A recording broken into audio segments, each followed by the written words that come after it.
Assalomu alaykum YouTube kuzatuvchilari. Ushbu videomiz yozda qishda g'amini yeb qo'yadigan aka-ukalarimiz uchun ekonom pechkalarimiz, kraskalangan, kraskalanmagan har xil variantlardan bor. Videoni oxirigacha kuzatib tursalar, uni pechkalarimizni yoqib, hamma ma'lumotlarni berib o'tamiz. Videoni oxirida narxlarini ham aytib o'tamiz. Pechkani mana birinchi qo'l zavodiga kelganmiz akalar. Ko'rishlar mumkin. Kraskalangandan so'raganlarga kraskalangan, kraskalanmagandan so'raganlar uchun kraskalanmaganlardan bor.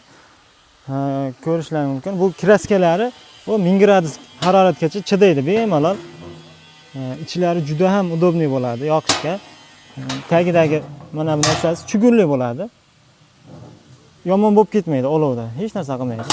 Bemalol yoqib buni ichiga ko'mir tashlab yoqib qo'ygandan keyin ozgina mayda legirovka yoqib qo'ysa, mana bu yerdan havo kirib shu yerdan legirovkasini qilib qo'yadigan bo'lsa, ko'mirni rasxoti shu legirovkaga bog'lab kichkina qilib qo'ysa juda ham ko'pga yetadi.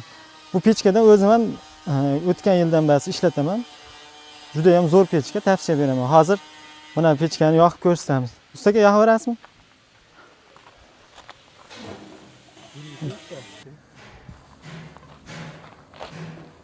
Ustakamiz pechkani yoqyapti. Juda ham udobniy. Mana tagidan yoqiladi, tepadan tashlanaveradi, ya'ni ko'mir ham tashlab qo'yilaveradi. O'tinlarni ham tepadan tars-tars tashlab qo'yilsa, lekin orasini tagini ochish shart emas.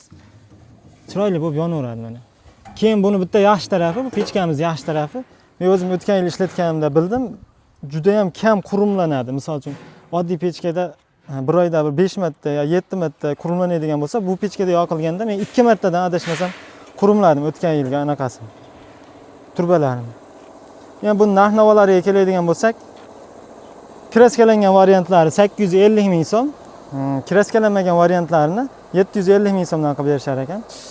Kimga shunaqa pechkalar kerak bo'lsa, optim narxda, agar optim narxda oladigan bo'lsalar, bundan ham arzon narxda qilib berishadi. Dastavkasi bepul, vodiy bo'yicha. Kimga kerak bo'lsa, bemalol ekrandagi raqamlarga murojaat qilishlari mumkin. Hammaga rahmat.